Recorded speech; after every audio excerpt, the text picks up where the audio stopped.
अपने आप को प्रभु के चरणों में समर्पित कर दो, अपने कर्मों को प्रभु के चरणों में समर्पित कर दोगे, बच जाओगे, माया के प्रहार से बच जाओगे। प्रभु कहते हैं जो शुभ शास्त्र के विधान के अनुसार कर्म किया गया और अशुभ जो शास्त्र के प्रतिकूल आचरण बन गया है, वो भी सब मैं संभाल लूंगा, तुम केवल मेरी शरण में हो जाओ, तुम्हें नहीं भोगना पड़ेगा, भगवान कह रहे हैं। अगर बुद्धि ही खराब है तो भगवान की बात समझ में कैसे आएगी। कितना बढ़िया कृपा करके भगवान हमें उपदेश कर रहे हैं। अगर शास्त्र प्रतिकूल भी आचरण हो गए तो तू चिंता मत कर, मेरी शरण में आ जा। अनंत माताओं जैसा दुलार लेकर प्रभु, पर अपने लोग ऐसे मूढ़ हैं, ऐसी मलिन बुद्धि है कि इस बात को हम समझते ही नहीं। मैं कर लूंगा, मैं सुखी हो जाऊंगा, मैं अभी तक ये किया है आगे भी ऐसा करूंगा। व्यर्थ का अभिमान पतन का मार्ग पुष्ट करता है। श्री भगवान कह रहे हैं जो मुझे भाव से बसते हैं मैं पक्षपात ले लेता हूं उनका, ये एक खास बात है। बस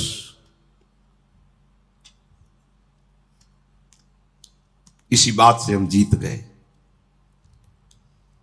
अगर केवल हिसाब हो तो हम कभी भगवत प्राप्ति नहीं कर सकते, कि तुम जो करोगे वही तुम्हें मिलेगा, तो हम कभी भगवत प्राप्ति के लायक ही नहीं हो सकते। भाई ये बात हमें जिता देती है। ये भजन्तु माम भक्त्या मयि ते तेषु चाप्यहम्, मैं उनमें प्रकाशित हो जाता हूं और वो मेरे में प्रकाशित, जो मुझे प्रेम से भजता है। अब प्रेम है कि नहीं ये तो पता नहीं, पर प्रभु के सिवा और कोई है नहीं। वही जीवन है, वही हमारे सब हैं। राधा राधा राधा, इससे जीत गए।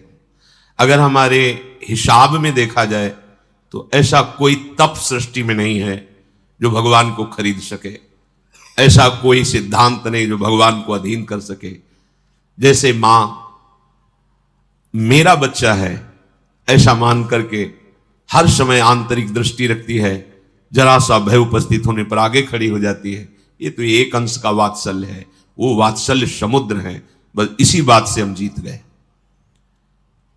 नहीं तो भगवान जब अपने स्वभाव में हो तो हम कभी भगवत प्राप्ति नहीं कर सकते। भगवान का स्वभाव क्या? समोहम सर्वभूतेषु न मे द्वेष्योस्ति न प्रियः, मेरा कोई प्रिय नहीं है और कोई अप्रिय नहीं है। फिर तो हमारी बात नहीं बन पाती। अगर हमारी बात बनी है तो उनके दुलार से बनी है। उनका दुलार कैसे अनुभव में आया, कैसे आता है? अपनापन करने से। मेरे प्रभु जैसे भी है हम आपके हैं नाथ, अब आपके सिवा हमारा कोई सहारा नहीं। और ये बात जब वाणी से हृदय में उतर जाती है तो फिर जो चमत्कार जीवन में होता है वो किसी और साधन से नहीं होता है। मृत्यु से बचने के लिए बड़े बड़े उपाय किए जाते हैं। जब हार हो जाती है उपायों की, तब ये बात ध्यान आती है कि है कोई ऐसा जो मुझे बचा सकता है। नहीं, जीव का ऐसा स्वभाव बन गया है कि वो पहले भगवान की शरण होता ही नहीं है। वो जब तक हार नहीं जाता तब तक भगवान की शरण नहीं होता है। ये पक्की बात है, ये स्वभाव है उसका। आखिरी दम तक वो तिनके का भी सहारा लेने की कोशिश करेगा। जब तिनके का भी सहारा नहीं रह जाता तब वो हारे को हरिनाम, तब वो सहारा लेता है। अगर पहले ही ले ले तो हारना ना पड़े, उसे विपत्तियों का सामना ना करना पड़े। एक बार देवताओं ने देखा कि युद्ध में जितने असुर मारे जाते हैं, दैत्य, उन सबको भगवान शुक्राचार्य जी के पास संजीवनी विद्या है। विद्या का प्रयोग किया, तत्काल जीवित हस्त पुष्ट। भगवान बृहस्पति जी के पास ये विद्या नहीं। जितने देवता मारे जाते वो अंग भंग वैसी स्थिति में रहते, मृत तो मृत। भगवान बृहस्पति जी के पास ये विद्या थी नहीं, भगवान शुक्राचार्य जी के पास। देवताओं ने बृहस्पति जी को अपना गुरु माना और दैत्यों ने शुक्राचार्य जी को गुरु माना। अपने गुरुदेव की कहीं भी लघुता मन में भी नहीं आनी चाहिए। इसलिए देवताओं ने कभी बृहस्पति जी से ये प्रार्थना भी नहीं की कि आप संजीवनी विद्या सीख लीजिए, हम लोगों को जिलाने, कभी प्रार्थना नहीं की। गुरु महिमा है। पर उनके बड़े पुत्र का नाम कच्छ था। उनसे बात की कि आप हमारे गुरु पुत्र हैं और हमारे ऊपर सबसे बड़ी संकट की बात है कि कोई साधन नहीं है जिससे हम अमर हो सके। और शुक्राचार्य जी के पास साधन है, संजीवनी विद्या। कोई भी असुर नहीं, जो भी मरा उसको तत्काल जीवित कर दिया। अगर आप जाएं भगवान शुक्राचार्य जी के पास और शिष्यत्व स्वीकार करें और उनको प्रसन्न कर लें, तो आप अधिकारी हैं, आपको वो संजीवनी विद्या दे सकते हैं एक जीवन को जिलाने के लिए। अपनी जो पराविद्या है, ये जन्म मरण का चक्र ही रोक करके श्री जी के पास प्राप्ति कराने वाली ये पराविद्या है। जिनसे संजीवनी विद्या प्रकट हुई है उनकी भी संजीवनी है हमारी लाडली जो। जय श्री हरिवंश मदन सर जर्जर विथिकित श्याम सजीवन मूली। दिव्य प्रमोद रस सार निजांग संग पीयूष बीच निचय रवि सेचयंती कंदर्प कोटि सर मूर्छित नंद सोनु संजीवनी जयति कापी निकुंज देवी। ये जो अपने पास विद्या है ना, ये परा विद्या है। करोड़ों संजीवनी विद्या इसके समान नहीं, क्योंकि हमारी लाडली जो अनंत ब्रह्मांडों के ईश्वर भगवान श्री कृष्ण की भी संजीवनी मूरी है। संजीवनी जयति कापि निकुंज देवी।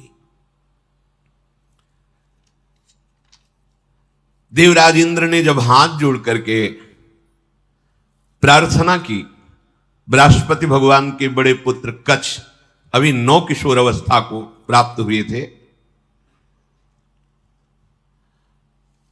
उन्होंने कहा कि आप सब हमारे सम्माननीय हैं और आप हमको हमारे पिता बृहस्पति के समान आदर दे रहे हैं। अब हमारा कर्तव्य बनता है आपकी रक्षा करना। हम जा रहे हैं, पर बड़ा संकटपूर्ण कार्य है, क्योंकि कोई भी दैत्य बर्दाश्त नहीं करेगा। हो सकता है मेरी मृत्यु भी हो जाए, पर आपके हित के लिए मैं मृत्यु का भी वरण कर लूंगा। जो संत स्वभाव के होते हैं उनका प्रभाव यही होता है कि वो अपनी हानि करके दूसरे का परम लाभ करना निश्चित करते हैं, और जो असंत स्वभाव के होते हैं वो दूसरे की हानि करके अपना लाभ सोचते हैं। कच्छ ने सब देवताओं को आश्वासन दिया, अगर जीवित रहा तो संजीवनी विद्या लेके ही आऊंगा, और ना जीवित रहा तो फिर बात अलग है। इसमें परहित की भावना बहुत जोर की। परहित की भावना जहां होती वहां भगवान रक्षा करते हैं। स्वसुख वांछा जहां होती वहां आसुरी भाव होता है, राक्षसी भाव होता है, फिर वहां दुर्गति होती है। श्री महान महिमा में भगवान के पिता होने का सौभाग्य जिन्हें प्राप्त हुआ दशरथ जी महाराज, उनको वो परम लाभ जो गीधराज जटायु को मिला नहीं मिला। पंख कटे हुए रावण के अस्त्र से तड़प रहे, प्राण कंठ में है, बस चितवत राम चरण की रेखा। आगे पड़ा जटायु देखा, चितवत राम चरण की रेखा। भगवान ने गोद में लेकर पिता की तरह उनका तर्पण आदि किया। वो जानता था कि मैं रावण से जीत नहीं सकता, पर जानकी का विलाप सुन करके पूरे बल से आक्रमण किया दशानन के ऊपर, और इस गति को प्राप्त तो भगवान के सामने ही गीध देह का त्याग करके हरि रूप होकर भगवान के नित्य साकेत धाम को गया। परहित सबसे बड़ा धर्म है, परहित सरिष धर्म नहीं भाई। और यहां स्वसुख वांछा से ही हमारी सारी चेष्टाएं होती हैं। इसीलिए आनंद की तो बात जाने दो, शोक भय संताप ये छोड़ ही नहीं रहा है। कच्छ जी दैत्यों की सभा में विराजमान भगवान शुक्राचार्य जी के पास गए, उन्हें प्रणाम किया और कहा मैं आपसे एकांत में प्रार्थना करना चाहता हूं। भगवान शुक्राचार्य ने एक तेजस्वी बालक एकांत समय दिया। प्रणाम करके कहा, मैं अंगिरा ऋषि का पौत्र, भगवान बृहस्पति का पुत्र, मेरा नाम कच है और मैं आपका शिष्य होना चाहता हूं। ब्रह्मन, मैं आपको गुरु रूप में वरण करता हूं। मैं 1000 वर्ष तक ब्रह्मचर्य रह करके आपकी सेवा करना चाहता हूं और आप इसके लिए मुझे मना मत करना, इसकी अनुमति दे देना। शुक्राचार्य जी ने कहा, कच सुस्वागतम तेस्तु प्रतिगृहणामि ते वचः अर्चयिष्येह मर्च्यम त्वामर्चितोस्तु बृहस्पति। मुझे बहुत प्रसन्नता हुई। कच, तुम्हारे संकल्प का हम स्वागत करते हैं। शिष्य कौन है, किनका है, किस पक्ष का, यह नहीं देखा जाता। यदि वो शिष्यत्व स्वीकार कर रहा है और उसमें वो लक्षण हैं तो बिना किसी संकोच के, बिना कोई विचार के उसको स्वीकार कर लिया जाता है। ये धर्म की मर्यादा है। उसमें फिर नहीं देखा जाता आप कौन, कहां के, कैसे, नहीं। आप में आर्त भाव है, शरणागत होना चाहते हैं, वो स्वीकृत है। मैं तुम्हें स्वीकार करता हूं। तुम्हारा ये जो संकल्प है आदर का पात्र है। तुम्हारा सम्मान करना भगवान बृहस्पति का सम्मान करना है। तब कच ने कहा कि आपने बड़ी हम पर कृपा कर दी। महाकांतिमान कच बड़े ही सुंदर थे। उनके सामने जल लेकर संकल्प किया, 1000 वर्ष तक मैं अखंड ब्रह्मचर्य रहूंगा। शुक्राचार्य जी ने कहा, मेरे ही भवन में तुम्हें अब रहना होगा और तुम प्रकाशित मत होइए कि मैं बृहस्पति पुत्र हूं, क्योंकि दैत्यों में देवताओं के प्रति द्वेष भाव है, वो अमंगल कर देंगे। और मेरी ये पुत्री देवयानी तुम्हारी ही अवस्था की है, नवकिशोर अवस्था ही, यौवन के पदार्पण की भूमिका को कहते हैं। तारुण्य प्रथमो प्रवेश समय, इसे किशोर अवस्था कहते हैं। तरुण अवस्था की प्रवेश की, अभी जवान नहीं कह सकते, वो प्रवेश स्थिति, ये बड़ी देव स्थिति होती है। तुम हमारी पुत्री का प्रिय करो, उसकी आज्ञा में रहो, अपना ही घर है, ऐसे निर्भय होकर रहो, पर बाहर सावधानी से ही निकलना, क्योंकि दैत्यजन ये जान न पावे कि तुम हमारे पास रहे हो। अभी कोई संजीवनी विद्या की बात भी नहीं की। देवयानी से कहा, अब ये यही रहेंगे। 1000 वर्ष तक का इन्होंने नियम पूर्वक ब्रह्मचर्य का संकल्प लिया है। देवयानी जी ने स्वीकार किया उनको।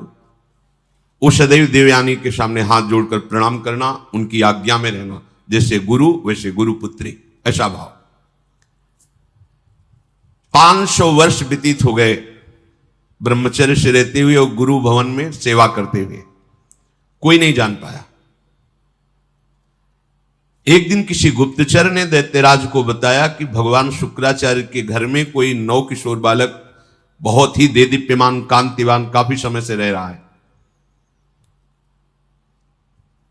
अब 500 वर्ष से कुछ हुआ नहीं था, इसलिए छूट भी हो गई थी। तो जो भविष्यान्नी के लिए गायें थी, उनको चराने के लिए जंगल में चले जाते। गुप्तचरों ने दैत्यों को बताया कि इस समय वो नवयुवक वन में गाय चराने गया हुआ है और एकांत प्रदेश है, और हमने पता लगाया वो युवक कोई और नहीं, बृहस्पति जी का पुत्र कच है। गुप्तचर भी बड़ी विद्या से युक्त होते हैं पूरा, और मुझे लग रहा है कि ये सब एक देवताओं का प्लान है जो संजीवनी विद्या सीखने के लिए भेजा है। अब आपका क्या आदेश है? उनका आदेश क्या? उसे मार के फेंक दो, पर ऐसी सावधानी से मार करके उसे अलग अलग करो जिससे शुक्राचार्य जी जिला ना पावे। एकांत प्रदेश में वो गौएं चरा रहे थे। दैत्यों ने जाकर अस्त्र शस्त्र से उन्हें छोटे छोटे टुकड़े काट डाले कच्छ के, और कुत्तों को खवा दिया। देखो, एक संजीवनी विद्या के लिए कष्ट सहना, और ये तो अंतिम है, अब संसार चक्र में ही नहीं आना। इसके लिए अगर एक बार कोई हमारे ऊपर प्रहार करे या शरीर छूट जाए तो मेरा घाटा थोड़ी है, शरीर तो वैसे ही छूटना है। अगर मुझे शरीर छोड़ने पर श्री जी मिल जाती है तो सस्ता बड़ा सौदा है, बहुत सस्ता सौदा है। प्राण दिए यह प्रेम न पाइए, और मुझे मिल रहा है तो दौड़ के पहले नंबर में खड़े होना चाहिए। ये तो एक संजीवनी विद्या है, प्राप्त तो है। दैत्यों के पास इतने सामर्थ्यशाली महात्मा भी हैं, क्या उनका स्वभाव बदला? क्या वो आनंद से तृप्त हुए क्या? लेकिन राधा राधा कह के देखो, ये राधा नाम परा विद्या है, अमृत है, तुम्हें तृप्त कर देगा। समस्त कामनाएं भस्म करके, कर्म बंधन से मुक्त करके, प्रेम में डुबोकर श्री जी के पास पहुंचा देगा। जहां न आना है न जाना है, जहां पाना तो खूब है, न गैस बनेगी, न मल बनेगा, न मूत्र बनेगा।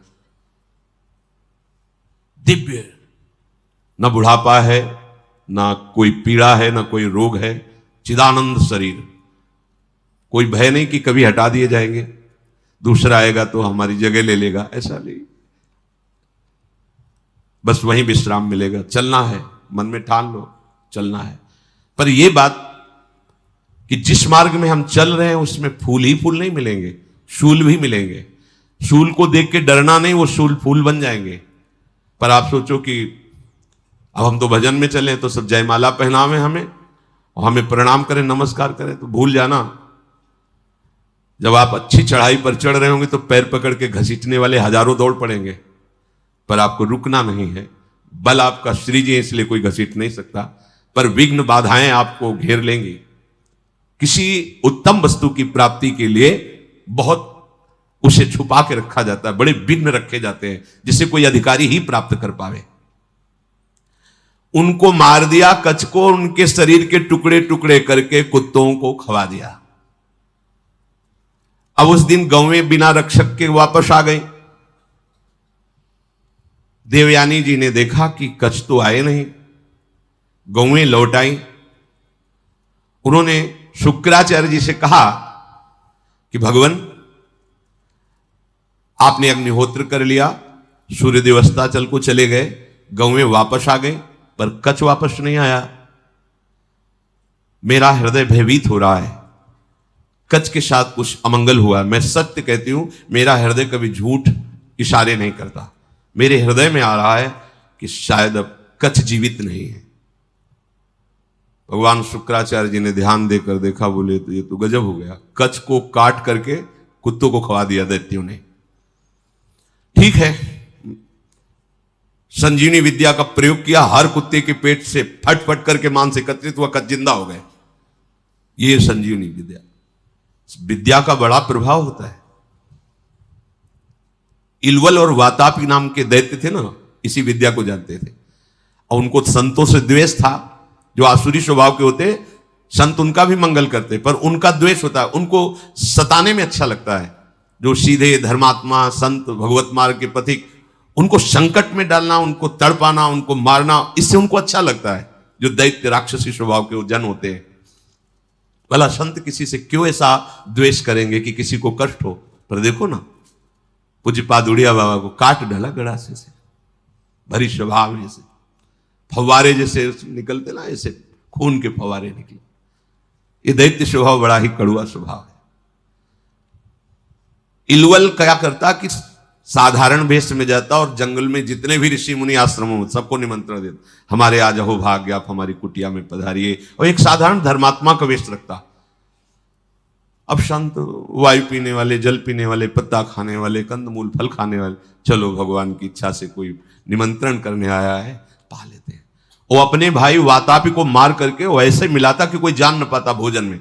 जरा जरा सब सैकड़ों ऋषियों की पंगति लगाई, सब प्रसाद पा के खड़े हुए, ताओ विद्या का प्रयोग करता, संजीवनी विद्या। वातापी फड़ाक फड़ाक सबके पेट भटकाते, और वो एकत्रित हो गए। हाँ भैया, बोले हो गए, 100 मरे, 500 मरे, उनको सुख मिलता है।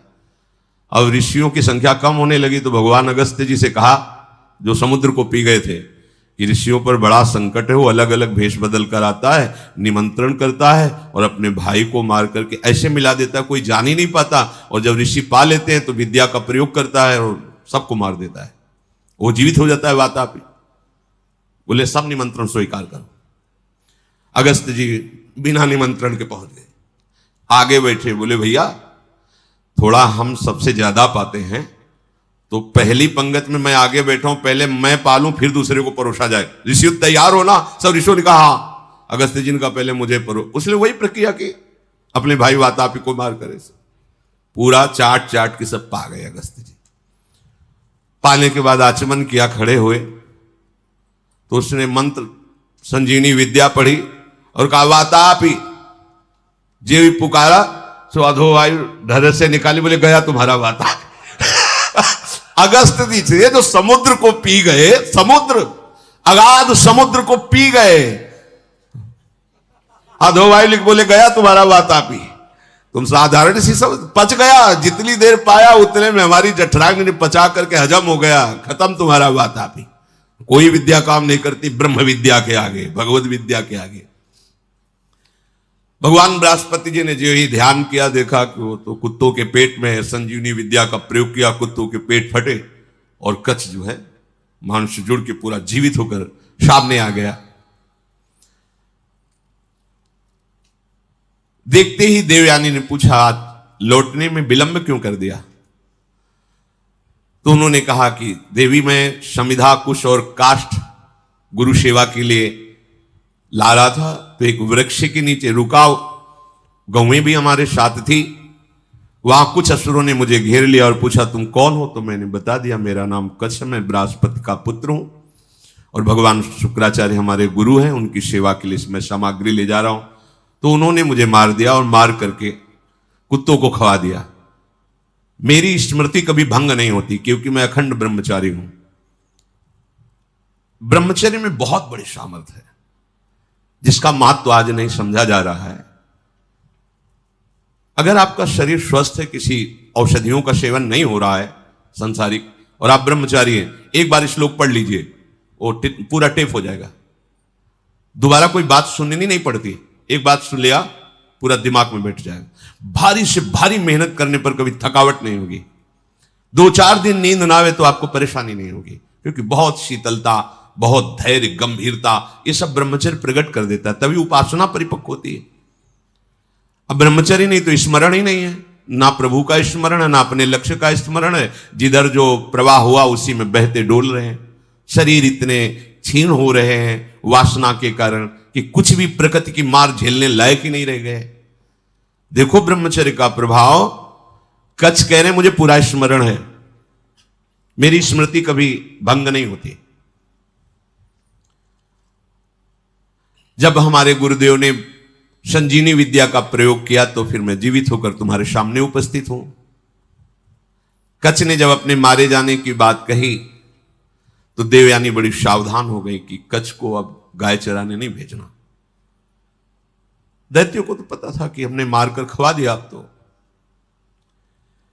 एक दिन सेवा के लिए कुछ पुष्प की आवश्यकता हुई तो देवयानी ने कहा पास के ही जंगल से पुष्प ले आइए। दैत्य दूर से निगरानी रखते थे, उन्होंने देखा कच्छ तो जिंदा है, जाकर के सोचा कच्छ जिंदा है, बोले वापस फूल लेके ना जाने पावे, अब की क्या करें? बोले मारो, मार के जलाओ, जला के राख जो है समुद्र में बहा दो। जब पुष्प ही लौट करके नहीं आए कच्छ पुष्प लेकर के, तो देवयानी ने फिर प्रार्थना की कि शाम होने जा रही, पुष्प तो सुबह लेने भेजा था, अभी तक कच्छ वापस नहीं आए। शुक्राचार्य जी ने कहा, ध्यान धर के देखा, बोले कच्छ को मार के जला के समुद्र के जल में प्रवाहित कर दिया, मतलब जल में मिला दिया। तो उनका भगवान यदि कच्छ पुनः वापस नहीं आएंगे तो मैं भी जीवित नहीं रहूंगी, क्योंकि इतने वर्षों से हमारी आज्ञा में सेवा में रह रहे तो हमारा एक अपनापन हो गया है। तो उनका देखो चाहे जितनी बार जिलावें वो प्रयोग यही करेंगे, बार बार उन्हें मारेंगे। कभी ऐसा वो बुद्धिमानी से प्रयोग करेंगे कि संजीवनी विद्या का प्रयोग करने वाला ही नहीं रहेगा, इसलिए तुम भूल जाओ कच्छ को। तो उनका ऐसा नहीं हो सकता। जो आपकी शरण में आपको उसकी रक्षा करनी ही पड़ेगी। जो संजीवनी विद्या का प्रयोग किया, लहरों से राख निकली, राख शरीर धारण किया और फिर कच्छ के रूप में आके पुष्प लेके सेवा में उपस्थित हो गए। बड़ी विद्या में सामर्थ्य होती है। गुप्तचरों ने बताया कि कच्छ है अभी गुरु भवन में, मार के जला के। अब वहां हुआ कि सुनो, अब की बार ऐसा करो कि कोई उपाय ही न रह जाए संजीवनी विद्या के प्रयोग का।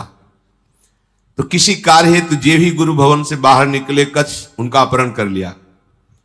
कच्छ को मार करके जलाया, जला करके छान करके उस राख को सुरा में मिला करके अंगूर आदि के रस में और शुक्राचार्य जी के ही पास पहुंचा दिया। जो सेवा में था जो ही दिया, भगवान शुक्राचार्य पी गए। शुक्राचार्य जी पी गए।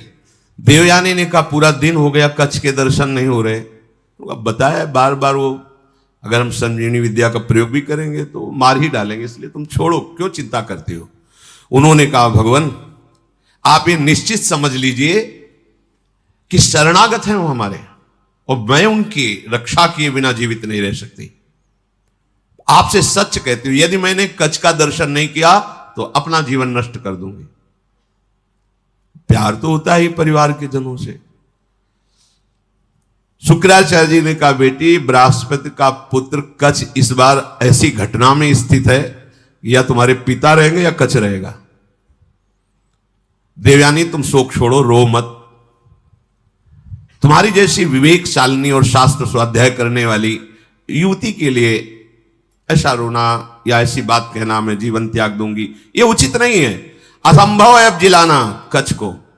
बोले क्यों? बोले हमारे पेट में पहुंच चुका है वो। तो ध्यान के द्वारा देखा कि अंगूर आदि के रसों में सुरा मिला के उनको पिला दिया। बोले कच्छ को हम ही को पिला दिया गया। ऐसे ये द्वेषी है दैत्यजन कि बाहर से तो पेट फाड़ के निकाल दिए सबके, सब जगह से बुला लिया। अब अगर हम विद्या का प्रयोग करते हैं तो हमारी मृत्यु हो जाएगी, क्योंकि निकलेंगे। देवयानी ने कहा कि मेरे दुख को अगर दूर करना चाहते हैं तो कच्छ को बुलाना ही पड़ेगा। तो उन्होंने कहा इसमें कोई संशय नहीं कि दैत्य लोग बहुत द्वेषी हैं। मेरे शिष्य को मार डाला है भयंकर स्वभाव वाले दैत्य। ये जानते नहीं कि मैं कितनी सामर्थ्य से युक्त हूं, फिर भी मेरे शरणागत को कष्ट दे रहे हैं, विरुद्ध आचरण कर रहे हैं। मुझे लगता है कि अब इनके परास्त होने का समय आ गया है। जब कोई गुरुद्रोह करता है तो उसके नाश का निश्चित समय आ जाता है। इस तरह का अपराध चाहे वो देवराज इंद्र क्यों ना हो, उसको भी भयभीत करके परास्त कर देता है। जो ब्रह्मचर्य के पालन में रत है, मेरी आज्ञा में रहता है, मुझे बहुत प्रिय है, उसका कोई अहित करे तो मानो मेरा ही अहित कर रहा है।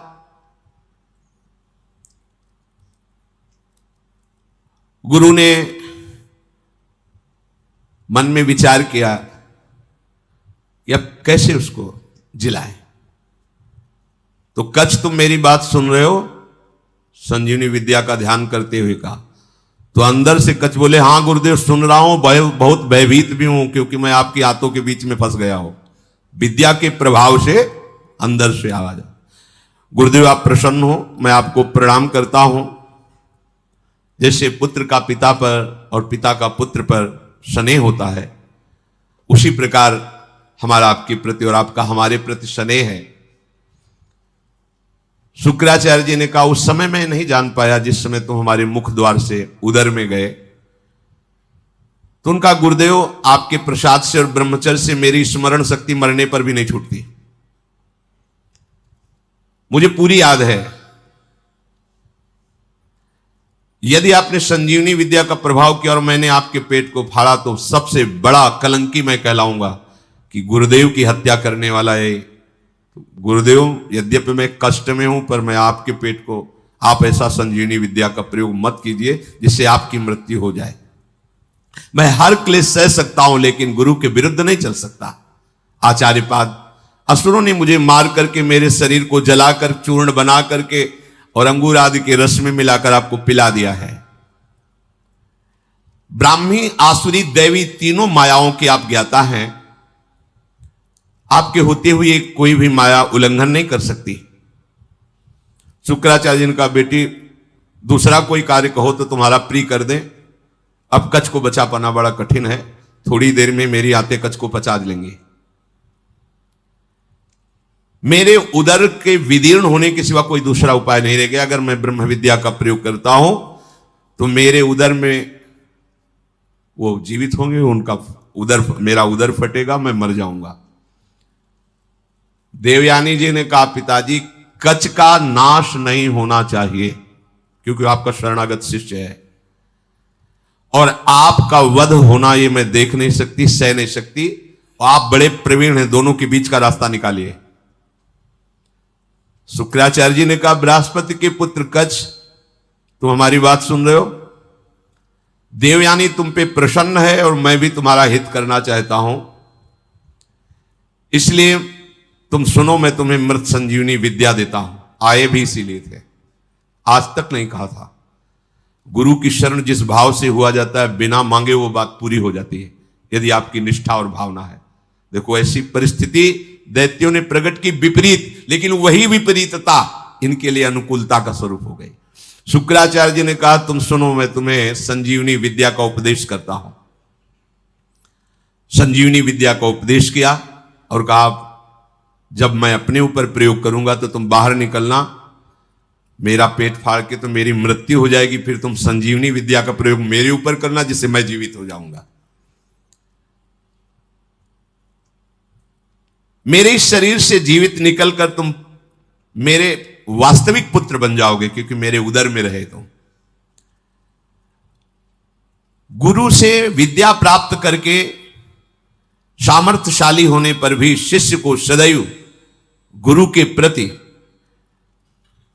दोष दृष्टि से रहित धर्मयुक्त दासता का भाव ही रखना चाहिए। तो भगवान शुक्राचार्य से संजीवनी विद्या प्राप्त करके उन्होंने कहा, हाँ प्रभु, मेरी स्मरण में आ गई संजीवनी विद्या।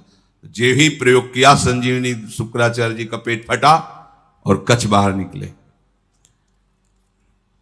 बड़ा ही तेजस्वी स्वरूप संजीवनी विद्या प्राप्त करने के बाद और हो गया कच का, मानो मूर्तिमान वेद रूप धारण करके आ गए हो। शुक्राचार्य गुरुदेव को भूमि में मृत पड़ा देख करके उन्होंने अपनी गुरु विद्या संजीवनी का प्रयोग किया। जो ही प्रयोग किया, ते ही उठ खड़े हुए भगवान शुक्राचार्य, साष्टांग प्रणाम किया। गुरुदेव, मैं विद्या से शून्य था, उस दशा में आपने मेरा पालन पोषण किया और अत्यंत दुर्लभ मृत संजीवनी विद्या दी, जो अमृत धारा है। कोई भी महात्मा ऐसा कैसे हो सकता है कि अपने ऐसे उपकार करने वाले गुरुदेव को कभी भी दुखी कर सके? आप ही मेरे मां हो, आप ही मेरे पिता हो। हे गुरुदेव, हम जिस कार्य के लिए आए थे वो कार्य पूर्ण हुआ, पर मैं सदैव आपका हूं, आपका दास हूं। जब जैसी आज्ञा आप हमें जरूर दीजिएगा।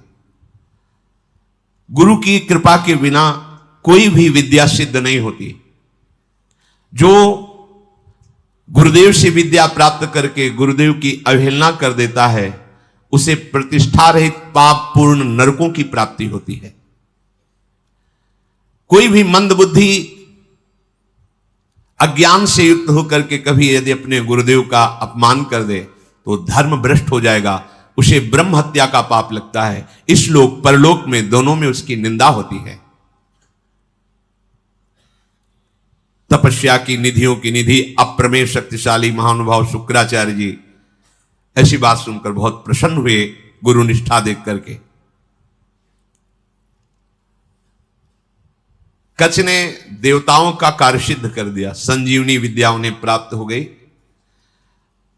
पर वो 1000 वर्ष पूरा करने के लिए अपने गुरु की सेवा में रहे। फिर प्रणाम किया और कहा, अब मुझे अपने घर जाने की अनुमति दीजिए। जब कच्छ का व्रत पूरा हो गया, गुरु ने उनको जाने की आज्ञा की, तो देवयानी ने कहा, हमारी सेवा में रहे हो, मेरी आज्ञा के बिना कैसे जा सकते हो? आप उत्तम कुल विद्या, तपस्या, इंद्रिय संयम से सुशोभित हो रहे हो। महायशस्वी महर्षि अंगिरा जिस प्रकार मेरे पिताजी के लिए माननीय है, उसी प्रकार आपके पिता बृहस्पति मेरे लिए आदरणीय और पूजनीय है। तपोधन, अब मैं जो बात कर रही हूं उस पर ध्यान दीजिए। आपका ब्रह्मचर्य व्रत 1000 वर्ष का था, समाप्त हुआ,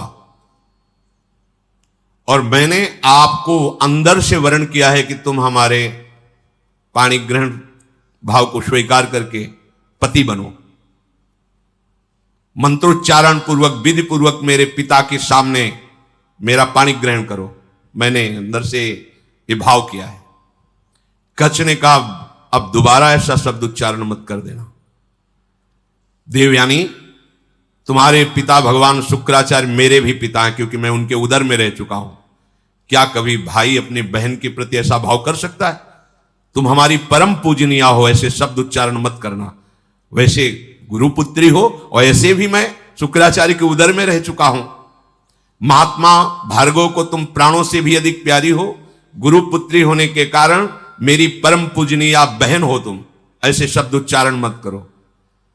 देवयानी, जैसे मेरे गुरुदेव तुम्हारे पिता शुक्राचार्य सदा मेरे माननीय है, बिल्कुल उसी तरह मैं गुरुदेव की तरह तुम्हारा सम्मान करता हूं, तुम्हारी आज्ञा में रहा हूं। ऐसी बात मैं सुनना भी नहीं चाहता।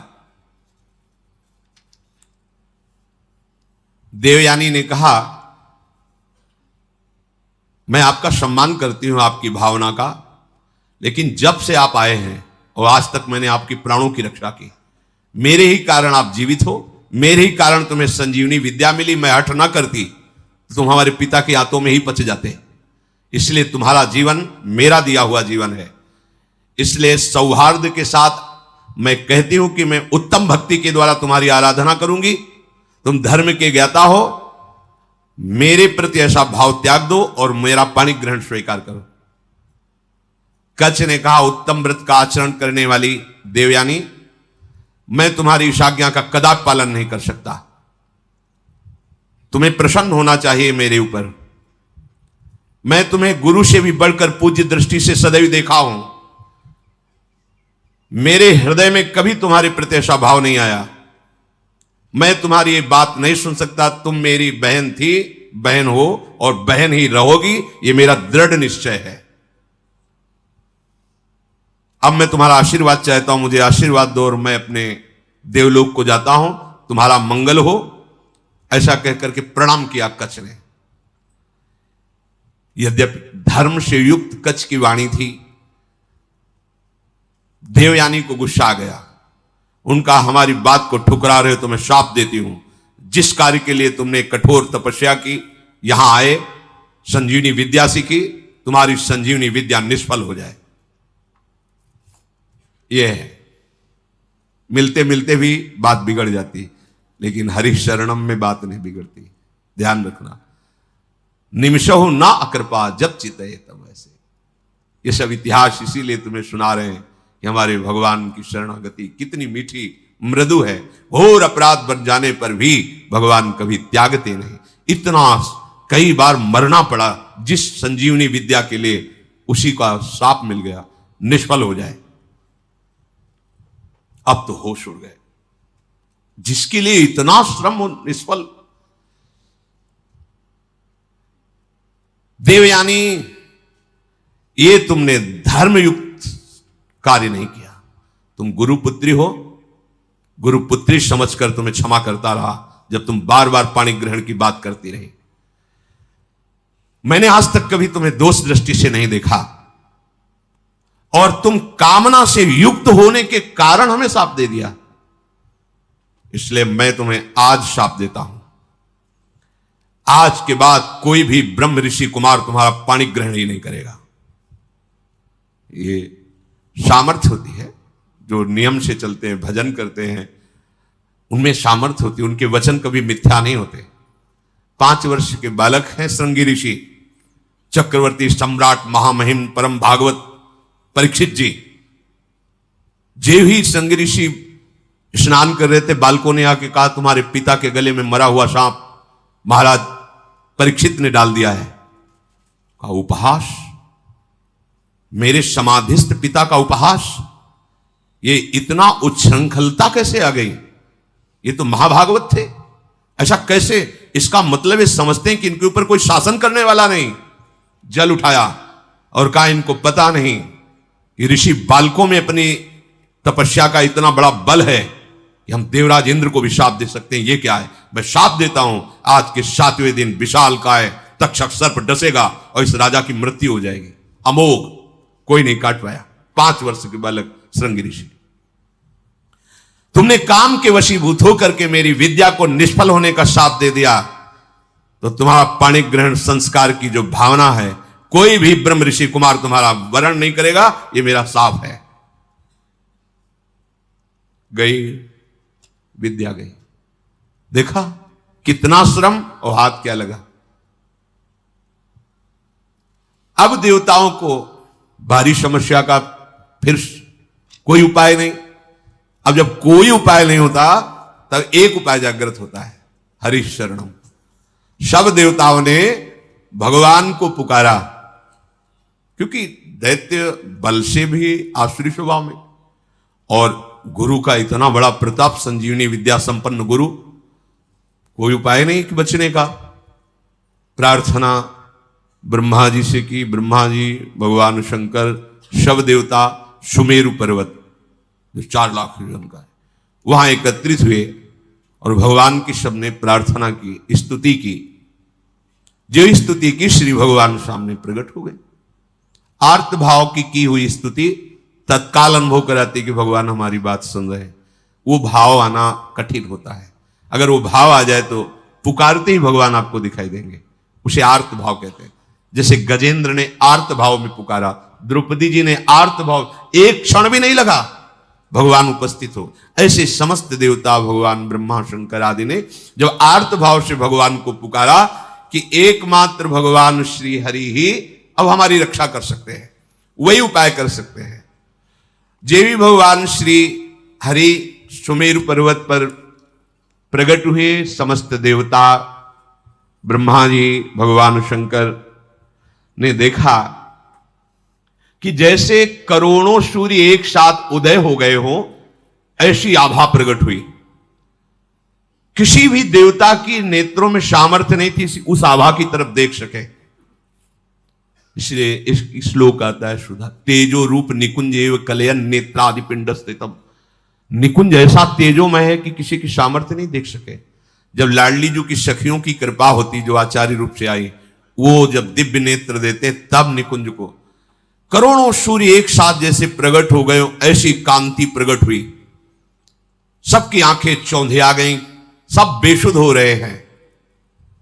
भगवान ब्रह्मा शंकर आदि सावधान होकर के सुंदर झांकी की। उस तेज के बीच में मरकतमणि पन्ने के समान स्वच्छ श्यामल शरीर, जैसे कमल के भीतरी भाग के समान सुकुमार नेत्र, लाल लाल डोरियां, चमकता हुआ करोड़ों बिजलियों की कांति वाला पीतांबर, सर्वांग सुंदर श्याम शरीर, रोम रोम से सुंदरता फूट पड़ रही है।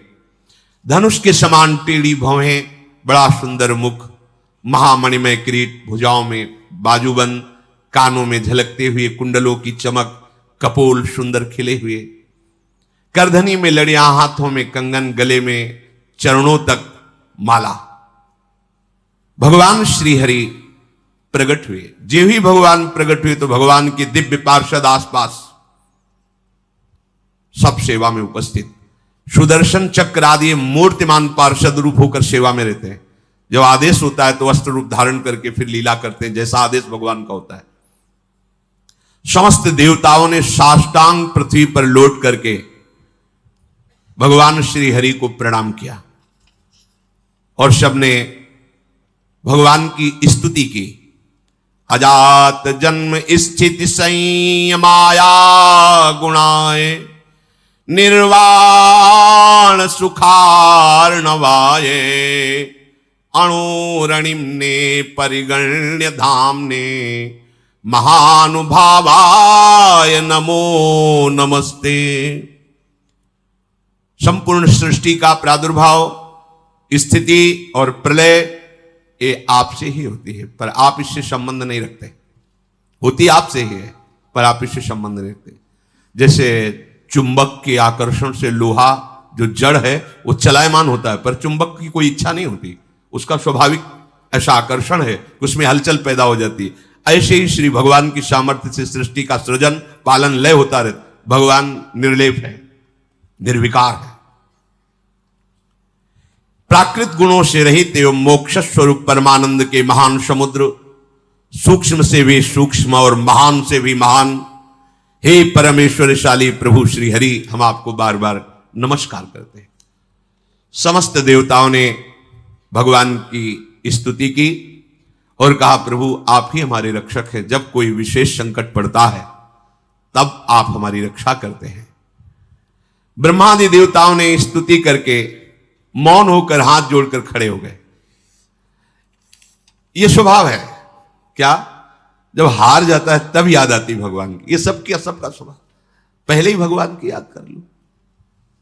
पर वो जब किसी ऐसी विपत्ति में फंसता है कि कोई सहयोगी नहीं होता, तब भगवान की याद आती है।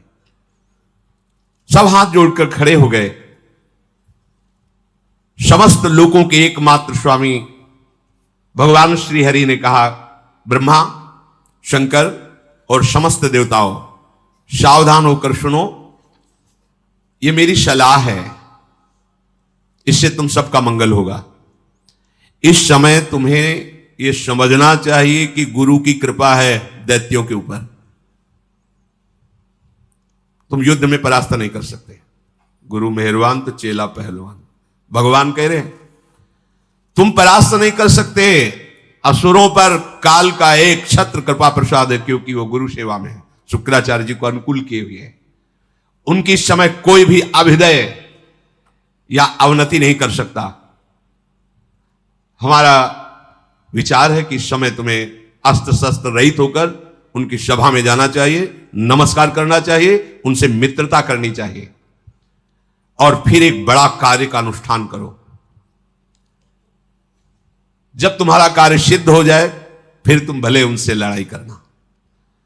तुम्हारा कार्य होगा समुद्र मंथन, जिससे अमृत निकलेगा। उस अमृत को तुम पी लोगे तो संजीवनी विद्या की जरूरत ही नहीं, कोई देवता मरेगा ही नहीं।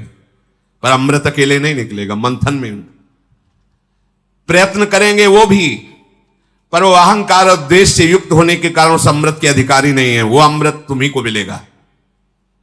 वो अमृत का प्रभाव है, जरा सा भी मुख में चला जाए तो कभी वो मरेगा नहीं। लेकिन ये अमृत पीकर देवता भी परम शांत या परमानंद में निमग्न नहीं है, वो भी अंदर से भयभीत रहते हैं, उनके अंदर भी कामनाएं हैं। इसलिए ये अमृत काम का नहीं है अपने। कौन सा अमृत? अपने लिए काम का। राधा नाम सुधा रसम, सुधा माने होता है अमृत। अमृत रस राधा राधा राधा, जहां पूर्ण निर्भयता, किसी से द्वेष ही नहीं। हरिवंश नाम लीन जे अजात शत्रु ते सदा। व्यवस्था मैं करूंगा, मंदराचल की मथानी होगी, वासुकी नाग की नेति होगी, समुद्र का मंथन करने की पूरी व्यवस्था मैं करूंगा।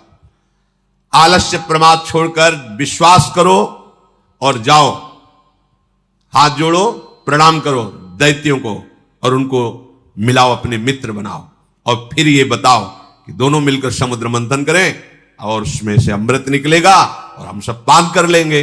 वो राजी हो जाएं। बिल्कुल क्रोध मत करना और जो कुछ भी निकले मेरे इशारे के बिना तुम स्वीकार करने की चेष्टा मत करना। देवताओं को आदेश देकर भगवान श्री हरि उन्हीं के बीच में अंतर्धान हो गए।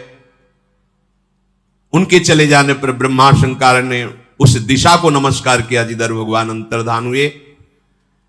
देवराज इंद्र, वायु देवता, अग्नि देवता, बड़े बड़े लोकपाल ईश्वर कोटि के जो देवता हैं, ये कोई अस्त्र नहीं, कोई शस्त्र नहीं, सर झुकाए हुए दैत्यों की सभा में प्रवेश। बड़े बड़े सेनापति, दैत्यों के उद्भट, देवताओं को परास्त करने की सामर्थ्य रखने वाले, अपने अपने अस्त्र संभाल लिए। और उनमें हुआ कि जब अस्त्र नहीं लिए और सर झुका के आ रहे, इसका मतलब ये युद्ध के लिए नहीं है, इसका मतलब ये संधि भावना से आ रहे हैं। उन्होंने अपने अपने अस्त्र नीचे उतारे। देवता लोग गए और हाथ जोड़कर ऐसे किया। ऐसे ही काम बनता है। अगर अमृत पद प्राप्त करना है ना, तो जो गाली दे तो भी हाथ जोड़ना पड़ेगा। ये भगवान की सलाह है। अगर अमृत पद प्राप्त करना है तो देखो, यहां किसी का कोई यश व्यस नहीं रहता। पढ़ के देख लो, एक से एक सब माया सब धूल डालती चली है। किसका यश है? किसका यश है? एक समय आता है कि एक आदमी का यश फैल जाता है। दूसरा समय आता है कोई जानता नहीं कौन था, क्या, कैसा, धूल में मिल गया। ये यश, ये कीर्ति, ये प्रणाम, ये नमस्कार, रुपया, पैसा, बिल्डिंग, माया, ये सब छलावा है। केवल जीने के लिए इन वस्तुओं को अपना आराध्य मानकर समय नष्ट करना बड़ी मूढ़ता होगी। अखंड भगवान का स्मरण चल रहा है, अब वो जैसे रखें उनका कार्य है। अपना लक्ष्य केवल प्रभु होना चाहिए। प्रभु की सिवा और कुछ सब व्यर्थ है, सब व्यर्थ है। मरे तो क्या रह गया, क्या रह जाएगा। आप देखो कितने बड़े बड़े यशस्वी जन हुए हैं, बलवान, धर्मात्मा। कौन जानता है, भगवान का नाम नहीं ले रहे तो तुम्हारा नाम क्या लेंगे। और यहां इतनी बुद्धि हमारी देहाभिमान से युक्त है कि अगर परोपकार के लिए छोटा सा पौशाला भी खोलेंगे तो पूरे परिवार का मैं जिला पता तक, नंबर तक उसमें डाल देंगे। ऐसा देहाभिमानपूर्ण। अगर एक पंखा लगाएंगे तो हर पंखुड़ी में वो नाम लिखा होगा, जिला लिखा होगा, बाप माता का सबका नाम, मतलब एक पंखे से ही पूरे पितर तर जाएंगे। ऐसा देहाभिमान पुष्ट है कि हमारा नाम हो, हमारी कीर्ति हो। अरे भगवान का नाम तुम नहीं जप रहे हो तो तुम्हारा नाम कौन जपेगा, तुम्हारी कौन कीर्ति गाएगा। इसलिए यदि अमृत पद प्राप्त करना है तो झुकना सीखो, सर झुकाना सीखो सबके चरणों में, क्योंकि सब में मायाधीश भगवान गुप्त रूप से विराज। वो देख लेंगे कि अहंकार रहित हो, तुम्हें अमृत पद दे देंगे। भगवान ने सलाह दी, यदि तुम्हें अमृत पान करना है तो तुम्हें सर झुकाना पड़ेगा। इसीलिए भगवान के भक्तों को देखो, कितना भी सताया जाए कभी विरोध नहीं करते। जोई जोई प्यारो करे सोई मुहि भावे। समस्त संपत्तियों से सेवित, असुर सेनापतियों से सुरक्षित उस सभा में देवताओं ने कहा कि हमारे मन में एक विचार आया है, क्या आप लोग सहयोग करेंगे। हम दोनों मिलकर के यदि समुद्र मंथन करें और उससे अमृत निकलेगा, पक्का निकलेगा, हमें विश्वास है क्योंकि भगवान ने बताया था। अगर आपको जचे तो आप स्वीकृति दे दो तो उपाय किया जाए अमृत मंथन का। तो वहां शंबर, अरिष्ट नेमी, त्रिपुर निवासी बड़े बड़े बलवान दैत्य बैठे थे। उन्होंने कहा अमृत मिल जाएगा तब तो सब बढ़िया बात बन गई। अब इसमें समझौता की क्या बात है, हम सब एक ही है, चलो समुद्र मंथन प्रारंभ करते हैं। सबने मंथन के लिए स्वीकृति दे दी, समुद्र मंथन के लिए। भगवान ने बताया था कि मंदराचल की मथानी होगी, 11,000 योजन ऊपर, 11,000 नीचे। एक योजन का मतलब 4 कोस, 11,000 का मतलब 11 का मतलब 44,000 कोस, 44,000 कोस ऊंचे। और नीचे मूल जड़ भी 11,000 उखाड़ के लाना है समुद्र के समीप, और इसकी मथानी बनानी है। मंथन किसका हो रहा है, समुद्र का। अब बड़े बड़े बलवान देवता दैत्य मंदराचल को ललकारते हुए, गरजते हुए उखाड़ तो लिया पर फिर संभाल नहीं पाए तो सैकड़ों देवता और दैत्य चटनी बन गए, इतना बड़ा पहाड़। अब देवताओं ने भगवान का स्मरण किया कि प्रभु शुरुआत से अमंगल शुरू हो गया, और डर गए सब कि अब ये तो घटना इतनी घट गई, इसी में हजारों देवता दैत्य पिस गए तो कैसे काम चलेगा। भगवान जिनकी पंखों से सामवेद उच्चारण होता है, उन गरुण जी के ऊपर विराजमान मंद मंद मुस्कुराते हुए आए। जो देवता दानव चकनाचूर हो चुके थे, किसी के कंधे टूट गए थे, किसी का हाथ टूट गया, किसी के कमर टूट गई, कोई मर गया। भगवान गरुड़ पर बैठे हुए ही अमृतमयी दृष्टि से देखा, सब स्वस्थ, सब जीवित। कर तुम अकर तुम अन्यथा कर तुम। ऑपरेशन नहीं करना पड़ा हड्डियों का, औषधि नहीं लगानी पड़ी। समझो भगवान बिना औषधि के भी, सारी औषधियों में सामर्थ्य उन्हीं के है। अगर कोई औषधि काम कर रही है तो भगवान की ही सामर्थ्य है। वो आपको, आपके मन को, आपके हृदय को परम शीतल कर देंगे। इसलिए सब औषधियों की औषधि हरिनाम है, विश्वास करो। अमृतमयी दृष्टि से सबको स्वस्थ और जीवित कर दिया। इसके बाद गरुड़ जी को आदेश किया, गरुड़ जी थोड़ा नीचे उतरे, ऐसे ही जैसे कोई कमल का फूल पकड़े, ऐसे भगवान ने मंदराचल को उठाया, गरुड़ जी के एक पंखे पे रख लिया और कहा चलो समुद्र के किनारे सब, और समुद्र के तट पर जाकर मंदराचल को विराजमान किया। भगवान के आज्ञानुसार वासुकी नाग को बुलाया गया और कहा तुम्हें हम वचन देते हैं कि अमृत में तुम्हारा हिस्सा होगा, पर आपको नेति का काम करना पड़ेगा। वासुकी नागों के राजा है, हजारों फड़धारी, विशालकाय। वो भी आनंदित हुए और समुद्र मंथन में मंदराचल की नेति, वो ऋषि बनने का काम किया। अब उत्साह सहित मंदराचल को समुद्र में पधराया गया। ऊपर से वासुकी नाग की नेति बनी। समुद्र मंथन आरंभ किया गया। भगवान ने देवताओं को इशारा किया, हमारे साथ आओ। वासुकी नाग के मुख को की तरफ असुर लोग हट गए, बोले हमको तुम इतना नीच समझते हो कि सांप की पूंछ पकड़ेंगे, नहीं होगा समुद्र मंथन। भगवान यही चाहते थे।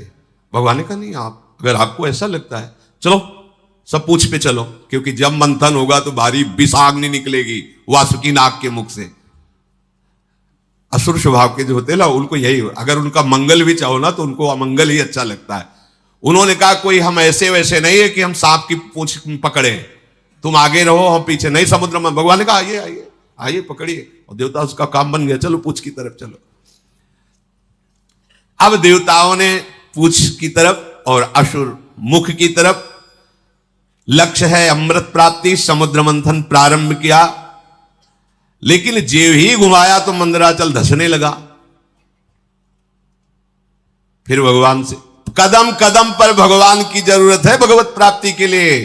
चाहे जितने बड़े तपस्वी, साधना, ज्ञानी, बैरागी कोई भी हो, बिना भगवान के, चाहे उन्हें गुरुदेव भगवान बोलो चाहे भगवान बोलो, बातें उनके बिना कृपा प्रसाद के, ये तो अमृत है सृष्टि का, वो तो ज्ञानामृत है, प्रेमामृत है, उसकी प्राप्ति कैसे हो सकती? सब कुछ ठीक, मंथन प्रारंभ, मंदराचल धसने लगा। अगाध समुद्र। भगवान का चिंतन किया, भगवान की प्रार्थना की कि प्रभु कृपा करके अब तो सहयोग करो, नहीं तो सब किया कराया। सबके मुंह में उदासी छा गई। भगवान ने तुरंत एक विशालकाय कच्छप का रूप धारण किया। सत्य संकल्प भगवान की इच्छा करते ही 1,00,000 योजन की पीठ है जिनकी, 4,00,000 कोस तक कच्छपावतार भगवान का, 1,00,000 योजन की फैली, 1,00,000 योजन प्रस्तारिणा द्वीप युवा परो महान, मानो कोई बहुत बड़ा द्वीप प्रगट। 4,00,000 कोस, 1,00,000 योजन, 4,00,000 कोस भगवान की पीठ थी, कच्छप भगवान। सबके देखते देखते मंदराचल के नीचे चले गए। मंदराचल से मानो जैसे पीठ में कोई खुजली करे, ऐसे ऐसे कच्छप भगवान को खुजली सी लगी, आराम करने लगे। मंदराचल की अब तह मिल गए, कच्छप भगवान की पीठ पर मंदराचल। अब तो मंदराचल को घुमाना प्रारंभ किया गया। समुद्र मंथन संपन्न करने के लिए असुरों में भगवान आसुरी शक्ति के रूप में, देवताओं में दैवी शक्ति के रूप में, वासुकी नाग में निद्रा के रूप में, नीचे कच्छप के रूप में, ऊपर सहस्त्रावाव रूप रख करके पकड़े हुए सबसे ऊपर चोटी पे। ये किसी को पता नहीं, पूरा का पूरा मंथन भगवान ही से हो रहा है। इसीलिए कहते हैं अहंकार मत करो, साधना तुमसे नहीं हो रही, भगवान करा रहे हैं। बात को समझो। लग रहा है कि देवता और दैत्य कर रहे हैं, शुरू से अभी तक देख लो, सलाह देने वाले, मार्ग बताने वाले, व्यवस्था करने वाले, और अमृत का हरण भी होगा तो वो भी छुटा के तुम्हें पिलाने वाले। अगर भगवान श्री हरि का आश्रय नहीं लिए तो ये तो प्रकृति के मंथन से, प्राकृतिक ही तो है समुद्र, और यहां ज्ञान समुद्र के मंथन से प्रेमामृत का पान करना है। इनमें बिना जगत गुरु श्री कृष्ण के कौन विजय प्राप्त कर सकता है? बोले इसमें गुरु की क्या आवश्यकता है? तो चल के देख लो, मिल जाए तो बता देना आके। आज तक किसी को मिला हो, इतिहास साक्षी हो तो बता देना। बिना गुरु का आश्रय लिए, और वो गुरु भगवान ही है। भगवान गुरु, गुरु भगवान। अब समुद्र मंथन बड़ी दृढ़ता से प्रारंभ हुआ। जेवी समुद्र मंथन प्रारंभ हुआ, वासुकी नाग के मुख से विष उगलना प्रारंभ। हाथ देवता सुरक्षित है पूंछ की तरफ, दैत्य झुलस रहे हैं। देवताओं की तरफ देख रहे हैं तो हल्की हल्की फुहारें आ रही हैं, शीतल। क्यों? भगवान के जिस पक्ष में है उनके पक्ष में हो ना, तो वही विष की ज्वाला और वही शीतल फुहारें। भगवान कह रहे समूहम सर्वभूतेषु, देखो समूहम, जो नीचे की पंक्ति में कहा जो मेरा भजन करता है, पक्षपात ले लेते हैं भगवान। क्षुब्ध हो गया समुद्र, भारी मंथन प्रारंभ हुआ, ऐसी विष के धुएं निकलने लगे, व्याकुलता बढ़ गई। भगवान ने तत्काल शीतल जल वर्षा का आदेश किया कि अगर ऐसा तो फिर कैसे समुद्र में, पग पग पर विघ्न है, भगवान न हो तो साधना सिद्ध ही नहीं हो सकती। भगवान की प्रेरणा से दिव्य बादल आकर के वर्षा करने लगे, शीतल सुगंधित वायु चलने लगी, सबकी जान में जान आया। अजित भगवान स्वयं मेघ के समान श्यामला शरीर, पीतांबर धारण किए, कानों में मकराकृत कुंडल बिजली की तरह चमक रहे हैं। विश्वविजयी भगवान देवताओं की तरफ खड़े होकर स्वयं मंथन कराने लगे। अब बड़े वेग से मंदराचल घुमाया जाने लगा, समुद्र में खलबली मच गई। समुद्र ने भी हाथ जोड़कर कहा कि महाराज मेरे तो प्राण ही चले जाएंगे। बोले तुम भी धैर्य रखो, सहो, तुमको भी अमृत का छींटा मिल जाएगा। अमृत के लोभ से देखो, और ये अमृत देवता पीकर भी किस सुख को प्राप्त कर रहे हैं, देख लो। ये नामामृत लीला अमृत के सामने कुछ नहीं। ब्रह्मा जी रोज प्रणाम करते हैं भगवान के भक्त को। ये भगवान की भक्ति के समान जो प्रेमामृत है, कहीं नहीं, कहीं नहीं। जो अमृत पिए हुए देवता, उनसे भी श्रेष्ठ मानव देह कहा गया है। देव दुर्लभ ही होनी कही गई। क्यों? क्योंकि इसमें तुम नामामृत का पान कर सकते हो, ज्ञानामृत का पान कर सकते हो, प्रेमामृत का पान कर सकते हो। अब तो जे ही मंथन शुरू हुआ तो हलाहल विष निकला। मंथन काय के लिए हो रहा है? अमृत के लिए। पर अमृत के पहले क्या निकला मंथन में? विष। इस विष को केवल शिव पचा सकते हैं, शिव, दूसरा नहीं। क्या विष है? कहते जब पहले भजन नहीं करते थे बड़ी शांति लगती थी, जब से भजन शुरू किया गंदी गंदी बातें आ रही, काम आ रहा, क्रोध आ रहा। अब मंथन शुरू तो विष आएगा नहीं। शिव, तुम्हारा संबंध नहीं है अंतःकरण धर्म से, ये ज्ञान ही शिव है। वंदे बोधमयम नित्यम, बोध माने ज्ञान। जो ज्ञान स्वरूप है वही इस विष को पचा सकता है। नहीं पचाना मुश्किल है, हार जाओगे, भाग जाना पड़ेगा, आप टूट जाओगे। नहीं, ज्ञान के द्वारा, विवेक के द्वारा। अगर इस विष को न पचाया होता तो संतों ने अमृत पान न किया होता। हलाहल नामक इतना वो जहरीला कि उसके जो फूहे उड़ रहे थे, आसपास का सब वन भस्म हो गया। अब देवता दैत्य शव के प्राण व्याकुल हो गए केवल उसकी भाप से जो जहर निकला। भगवान ने कहा कि चलो सब कैलाशपति का स्मरण करो, देवाधिदेव महादेव भगवान शंकर ही बचा सकते हैं। भगवान सदाशिव को पुकारा, अंबा के साथ भगवान प्रकट हुए। ऋषि मुनि देवता दैत्य सब प्रणाम करके प्रार्थना कर रहे। तीनों लोकों का अभ्युदय और मोक्ष जिन ऋषियों ने संकल्प करके कि सबका मंगल हो, वो सब ऋषि भी आ गए और स्तुति करने लगे भगवान शंकर की। देव देव महादेव भूतात्मन भूत भावन त्राहिनः शरणापन्नास त्रैलोक्य दहनाद विषाद। हे देवताओं के भी आराध्य देव, देवाधिदेव महादेव, अब आप ही समस्त प्राणियों की रक्षा कर सकते हो। हम सब आपकी शरण में आए हैं। ये त्रिलोकी को भस्म कर देगा विष। अगर इस विष को नहीं पचाओगे तो स्थूल सूक्ष्म कारण तीनों इस विष से व्याप्त हो जाएंगे। जिस काम के लिए ये मंथन शुरू हुआ था साधना का, वो काम पूरा नहीं हो पाएगा। इस विष को पचाना ही होगा, शिव रूप होकर, जीव रूप होकर नहीं। देहाभिमानी जीव, अंतःकरण धर्म का दृष्टा शिव। अंतःकरण पर काम आदि का वेग आ रहा है, ना कि मेरे में। अगर ये ज्ञान नहीं रखोगे, हमारा मन ऐसा, हमारा मन ऐसा, ढो मन की सारी बातें, उसी में फंसे रहो। मन थोड़ी तुम हो, अंतःकरण में स्फुरित हो रहा, तुम उसको देख रहे हो। उसकी गंदी बातें मत स्वीकार करो, मत उसको सपोर्ट करो, जीत जाओगे। ये त्रिलोकी को भस्म करने वाले उग्र विष से आप हमारी रक्षा कीजिए। भगवान शंकर से जब स्तुति की समस्त लोकपालों ने, प्रजा का संकट देखकर अकारण करुणा करने वाले भगवान शंकर ने अपनी प्रिया अंबा सती जी से कहा, देवी देखो तो बड़ा संकट उपस्थित हुआ इनके ऊपर, यद्यपि लालसा थी अमृत की और निकला पहले विष।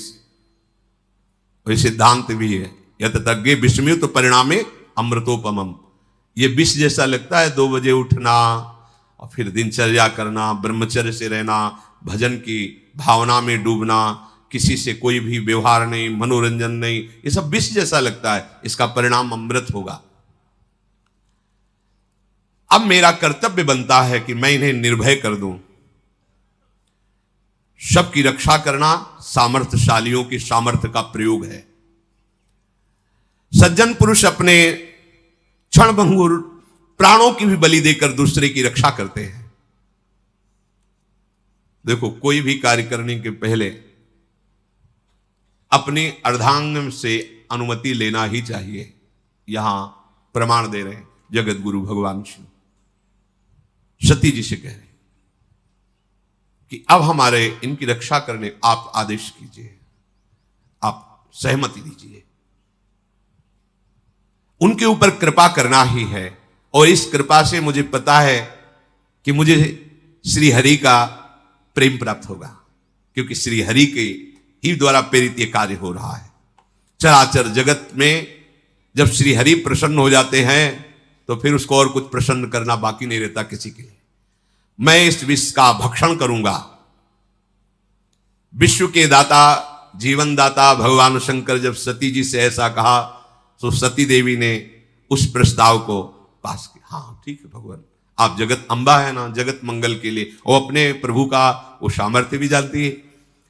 भगवान ने उस विष को आकर्षण किया खप्पर में, पूरा विष, और भगवान शिव उस हथेली के पात्र में रखकर विष को पान कर गए। बड़ा प्रभावशाली था, इसलिए हृदय में नहीं जाने दिया, बाहर नहीं रहने दिया, ये गले में रोक लिया। हलाहल विष उसने प्रभाव दिखाया, पूरा कंठ श्याम वर्ण का हो गया। इसलिए भगवान शिव का एक नाम नीलकंठ भी है। जिस समय भगवान शिव वो विष पी रहे थे तो उससे एक छोटा सा एक विष की बूंद गिरी, उसी से जितनी जहरीली औषधियां, जहर और सर्प बिच्छू आदि जो जहरीले जंतु, उसी जहर से हुआ। अगर पूरा जहर होता तो क्या होता, सब भस्म हो जाता त्रिभुवन। भगवान शिव ने उसे गले में रोक लिया। फिर मंथन प्रारंभ हुआ, आगे की चर्चा है। ये समुद्र मंथन है, बिना हृदय मंथन किए भगवत प्राप्ति के अमृत पद को कोई प्राप्त नहीं करता। एक संजीवनी विद्या के लिए उन्होंने जीवन को दांव में लगा दिया। एक अमृत प्राप्ति के लिए जो लोकवत है, देखो कैसा, आप भगवदामृत पान करने के लिए कितने मजबूत होने चाहिए। इसे किसी ने कुछ कह दिया, आप रो रहे हो, कोई थोड़ा विघ्न आ गया, आप भजन छूट गया, उदास बैठे हो, भगवान तुम्हारी क्या यही भगवत्ता है, एक सुख सुविधा दी थी वो छीन लिया, अब कोई हमारा नहीं रहा वो छीन, ये सब बहुत नीचे स्तर के। तुम बहादुर हो, ऐसे सूरवीर हो कि त्रिभुवन में तुम्हारे कोई कदम को लड़खड़ा न सके, रोक न सके भगवत प्राप्ति, क्योंकि सहयोगी हमारे प्रभु हैं। देखो ना, समुद्र मंथन में अगर प्रभु ना हो तो प्रारंभ ही नहीं होता। ऐसे ही तुम्हारे भगवत प्राप्ति को अगर प्रभु स्वीकार न किए होते तो प्रारंभ ही नहीं होता। यही सर आवत अति कठिनाई, राम कृपा बिनु आई न जाई, गृह कारज नाना जंजाला, तेति दुर्गम शैल विशाला। पहाड़ जैसे हैं ये घर परिवार के मोह ममता, इसको जो लांघ कर तुम आए हो ना, तो हरि ने तुम्हें घसीटा है। वही अमृत पद तक सहयोग करते हैं और वही अमृत पद के रूप में मिलते हैं। इसलिए साधक को कहा जाता है कर्ता भाव छोड़ो। ये मत सोचो कि आप कुछ कर रहे हो, आपसे प्रभु करा रहे हैं। जैसे समुद्र मंथन में सब कुछ प्रभु कर रहे हैं। मंदराचल लाने वाले, सलाह देने वाले अर्थात प्रेरणा करने वाले, फिर मंदराचल को लाने वाले, फिर मंदराचल को रोकने वाले, फिर ऊपर से मंदराचल को दबाने वाले, वासुकी नाग में निद्रा के रूप में, देवताओं में दैवी शक्ति के रूप में, असुरों में आसुरी शक्ति के, वही सब रूप में कर रहे हैं। हमारे जो भी भागवतिक साधना होती मेरे प्रभु मेरे हृदय में बैठकर करा रहे हैं, कर्ता भोक्ता भाव नष्ट हो जाएगा, अमृत पद की प्राप्ति होगी। भगवान ही इस विषैले काम क्रोध आदि से हमारे को बचाते हैं, अपनी सामर्थ्य नहीं। कभी किसी को अहंकार नहीं करना चाहिए। यदि जितेंद्री हो, धर्म से चलते हो, भजन कर रहे हो तो भगवान की कृपा से कर पा रहे हो। अगर उनकी कृपा का छत्र हट जाए तो अभी आपको दिखाई देगा कुछ नहीं हो, कुछ नहीं हो। जहां कहीं किसी बड़े महात्मा को कभी ऐसा लगा तो भगवान ने अनुभव करा दिया। जैसे देवर्षि नारद जी बहुत बड़े महापुरुष हैं, काम विजयी, जरा सा लगा तो आपने चरित्र सुना। दुर्वासा जी बड़े महान महात्मा है, कोई साधारण थोड़ी, भगवत स्वरूप है, लेकिन जरा सा अहम आ गया तो देखा त्रिभुवन में भागे घूमे। अगर कहीं किसी को कोई भी विभूति नजर आती है अपने में तो भगवत कृपा को देखो, अहंकार मत करो, क्योंकि वास्तविक भगवत कृपा से ही मार्ग चला जाता है। शेष चर्चा आगे। श्री राधा वल्लभ लाल।